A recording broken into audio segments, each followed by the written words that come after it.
Bonjour tout le monde.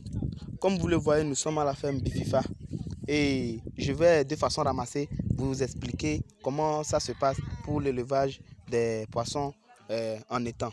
Vous voyez cette infrastructure que vous voyez, c'est un étang de 500 mètres carrés. Vous le voyez bien. Et vous voyez ce tuyau, c'est le tuyau de vidange. Et le tuyau au fond, c'est le tuyau d'alimentation. C'est par là l'eau rentre. Je vais vous montrer dans une autre vidéo le canal d'alimentation. Et vous voyez, c'est l'infrastructure ça. C'est un étang de 500 mètres carrés. Les trucs que vous voyez dedans comme façon mousquée avec des bambous, ce sont des hapas qu'on a mis.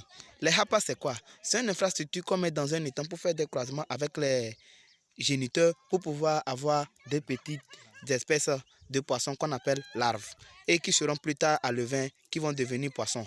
Donc dans les hapas, c'est conçu comment? Les hapas sont conçus à base de bambous et de ces filets-là. Le nom c'est hapa. Tout ça là s'appelle hapa. Maintenant, dedans, on fait comment? Le croisement, c'est un mâle pour 3 femelles. Et après 8 jours, on vient récolter les œufs qu'on peut incuber ou bien on revient après 24 jours pour récolter les larves.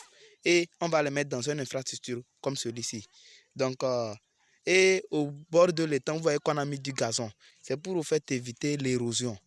C'est-à-dire, quand il y a de l'eau, l'eau coule en descendant, ça ronge. Vous voyez déjà que ça a commencé à ronger. Maintenant, pour freiner ce fléau-là, c'est pour ça qu'on met du gazon. Le gazon aide beaucoup dans la construction d'un étang pour pouvoir éviter l'érosion et pouvoir éviter que la digue se gâte. Merci. Ok, voilà, comme je vous disais, c'est le technicien M. David qui vous rejoint encore dans cette vidéo. Et vous voyez, c'est le canal d'alimentation. Vous voyez, elle quitte depuis du barrage et vient et continue sur des étangs. Ici, nous avons jusqu'à 6 étangs de 500 mètres carrés. 500 mètres carrés.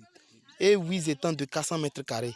Donc, c'est le canal d'alimentation, ça. L'eau vient ici. Le tuyau que vous avez vu là-bas va à un trou ici qui sort et puis l'eau rentre. Il suffit qu'on ouvre la vanne là-bas et puis c'est fini. Nous alimentons notre barrage. Donc, vous voyez, c'est de ces étangs-là que je vous parle.